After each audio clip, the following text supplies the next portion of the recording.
For decades, there's been one brand that's pretty much run the show in real estate. But right now, something huge is happening. A massive shift is underway. And it's calling into question a system that's been locked in for over a century. So let's dig into why the very foundation of the real estate industry is starting to get a little shaky. And this isn't just some random chatter. This is a real quote. It's from a broker who's actively trying to pull agents away from the old guard. And man, it just gets right to the heart of the issue. Why are thousands of real estate pros all of a sudden thinking about ditching a title that used to be a must-have? Okay, so to really get what's going on here, we've got to start with something that trips a lot of people up. What in the world is the difference between a real estate agent and a realtor? They are not the same thing. And believe me, that little distinction is at the center of this entire story.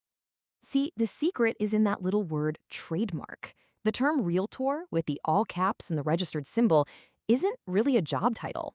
It's a brand name. It's owned by this massive organization, the National Association of Realtors, or NAR. And if you want to use that name, well, you've got to be a member and pay your dues. It's basically an exclusive club. So here's the bottom line, and it's super important. Every single realtor is a licensed real estate agent, but not every real estate agent is a realtor. Anyone who passes the state exam can legally help you buy or sell a house. But to put that realtor title on your business card, you have to join NAR and pay those yearly fees, not just to the national group, but to your state and local ones too. So if being a realtor has been the gold standard for so long, what gives? Why now? Well, it turns out a perfect storm of legal trouble and money problems has started to brew, making agents ask a really simple question. Is this membership actually worth the price anymore? It really boils down to four big things. First, a gigantic antitrust lawsuit settlement blew up the old rules for some of the biggest companies. Second, costs are going up, and in a tough market, agents are wondering what they're really getting for their money. Third, you've got new groups popping up as alternatives. But the biggest one, the real bombshell, is the fourth one, the change in how agents get access to the MLS, the multiple listing service, that database with pretty much every home for sale. And we're going to get to that one in just a second. And yeah, let's talk numbers for a sec. We're talking about annual dues that can easily cost an agent anywhere from $500 to over $1,000 a year. When you're in a market where houses are scarce and deals are tight, that is a serious expense. You better believe agents are looking at that bill with a magnifying glass. And you can see the results right here. The number of members hit its peak back in 2022 at about 1.6 million people. Fast forward to late 2025, and it's already dropped below 1.5 million.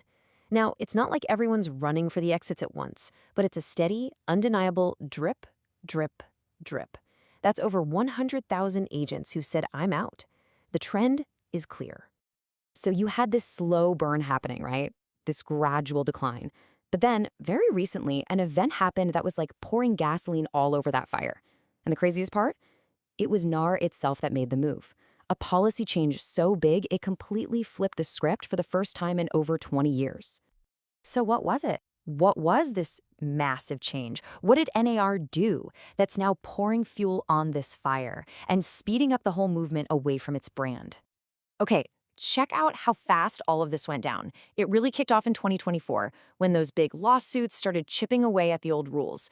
But the real earthquake hit in November 2025. That's when NAR itself officially killed the national rule that tied being a member to getting into the MLS. And by January 2026, that new policy is live and the floodgates are officially open. And this, right here, this is everything. Before, NAR had a national rule that basically said, if you want access to the MLS, the lifeblood of your business, you have to be a realtor. It was their ultimate trump card. If you left NAR, you lost your most important tool. But starting in January 2026, that national mandate is gone. Poof. Now, local MLS boards have the green light to sell access directly to any licensed agent, no NAR membership required.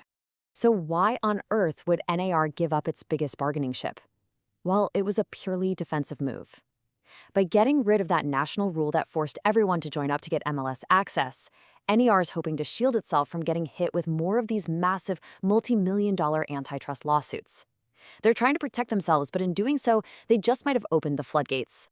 So this one policy change has just kicked off a whole new era for the entire industry. Now that the main lock has been picked, what can we expect to see happen next? Where do we go from here? The ripple effect is probably going to happen in three stages. First, you're going to see local MLSs all over the country start to offer these new MLS-only subscription plans. Then, once that's an option, you'll see even more agents decide to drop their NAR membership, which will speed up that decline we saw earlier. And finally, all of this puts the pressure right back on NAR. Without that MLS lock-in, they have to convince agents to stay based only on the other stuff they offer, like political lobbying, classes, and just the power of their brand name. Which brings us to the biggest question of all. Look, for 100 years, the Realtor brand had this incredible leverage, its control over the industry's most essential tool. Now that that grip is gone, is the power of the brand name alone going to be enough to keep agents paying those dues year after year? For the first time, NAR's actual value is being put to the test, and the answer is going to shape the future of real estate.